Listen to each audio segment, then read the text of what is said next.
It was a dream actually, and I was motivated to make it happen. My motivation I have always been very certain about what I wanted to be in life, but I wasn't sure about what my purpose was. I wanted to become a mechatronics engineer, robotics, someone that creates things that could help people in life. But I did not understand why I wanted to do that. And it was until I got enrolled at Valencia College and I took a course called the SLS, New Student Experience course. This course, questioned my purpose in life, and I had to define my purpose, and that's when I figured it out. I wouldn't say I didn't know about my purpose in life, but I became more certain of it at that point.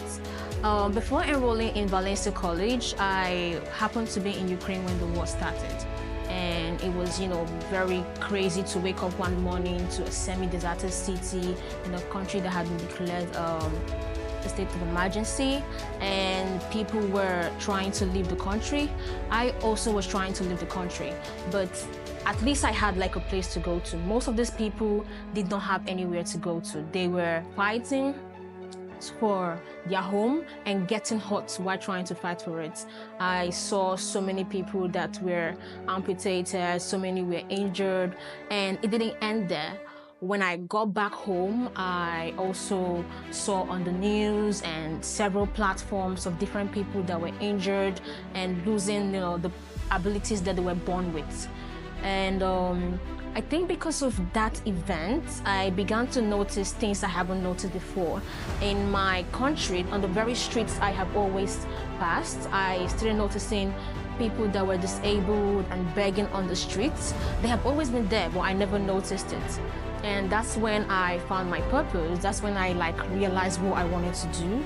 I wanted to become a mechatronics engineer that would create prosthetics for disabled individuals. I wanted to be someone that would easily, that would make those prosthetics. There are so many companies that produce prosthetics, but it's not affordable. It's not something that anyone can afford. So I wanted to be someone that would make it readily available for anyone, including the poor. So that's what motivated me. I worked really hard. I needed to build my skills. I needed to have experience. So I started looking for a job related to my course of study. But unfortunately, no one would employ an 18-year-old undergraduate with no skills. So I decided to find any job available at the moment, and the only job I could get was online tutoring. That was my first job, and although it was not related to my course of study, it really helped me because it taught me two very important things. One is patience, and the second is perseverance, because that's what you need when you teach someone for several years.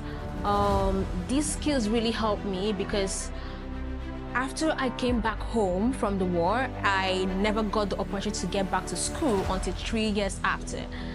Within those 3 years, I still had my dream of becoming, a mechatronics engineer. So I enrolled in a robotics course, which taught me the basic skills I needed to become a robotics engineer.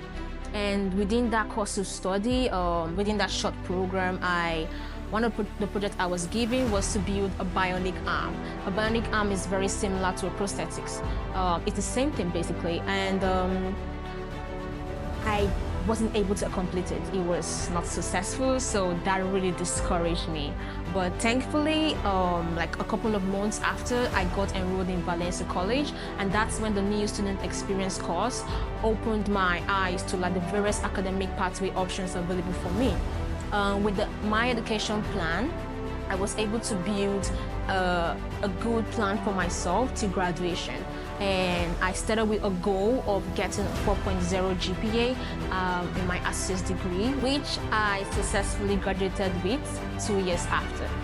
With that GPA, I was able to get a transfer to Arizona State University, and I was a fully funded international student through various scholarships. I attained a bachelor's degree in mechanical engineering and later a master's degree in mechatronics. During my degree study, I got opportunities to engage in various student projects. I did some workshops. I even volunteered at community centers and internship at Boston Dynamics. The most important thing to me was the volunteer community, because I got to connect with people that had, the passion for public service, and it was very motivating. On one of the occasions, I shared my dream with an elderly community club member who has been in the community for 10 years. He loved it and he encouraged me to make it a reality. He saw the vision I had and was moved to help me make it successful. He came up with the idea of opening an NGO that is devoted to helping disabled people. I was worried about the funding, and he told me that we could cross that bridge when we get there, and there are many people out there who are willing to help. So I tried it. I gave it a try. Together with a couple other volunteer club members, we funded the NGO and we named it ABLE. Able as in the ability, having the ability to do anything you want. So it's like a motivation to both the company workers and the clients. We had people in the business team for advertising, accounting team for stating our financial capabilities, and as the CEO, I was able to champion the production process with my knowledge in tech. It was rough at the beginning because we had to pitch our ideas to people, and it was difficult trying to convince them, trying to make them believe in our purpose. But the moment they understood it, it became established. After legalizing the organization, we hosted charity events, placed ads to gain people's attention. We also had to establish good relationships with the companies involved in manufacturing the parts. It was actually a shock to me because I never thought there would be so many people out there willing to help. It costs basically about $5,000 to create a basic prosthetic leg. And we were planning to go for something more functional. So our budget was like $20,000 to $80,000.